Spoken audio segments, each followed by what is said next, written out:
Allah sizi korusun, Azərbaycan ordusu. Artıq bir də Qarabağa düşmən əli dəyməyəcək. Ruhların xoşamazı qulaqlardan getməyəcək.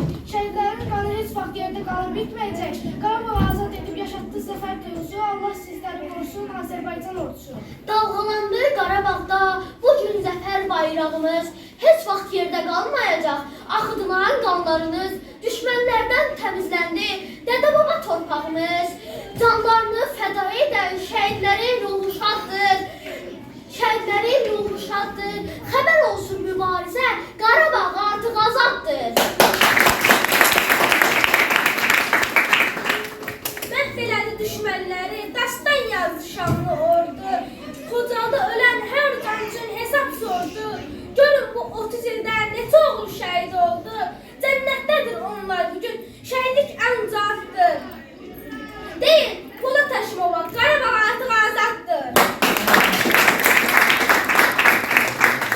Qarabağ Türk torpağıdır, yenə elə qalacaqdır. Qarabağa göz dikənlər başlarından olacaqdır.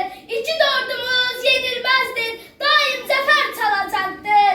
Qarabağ Azərbaycandır, gerisi cəfənciyatdır. Şəhidlərim, qazilərim, Qarabağ artıq azaddır.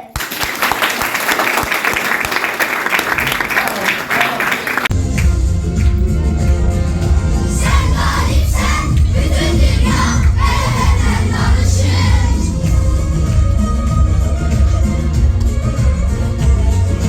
Otlar yurdum, ana vatan, sever seni yaraşır.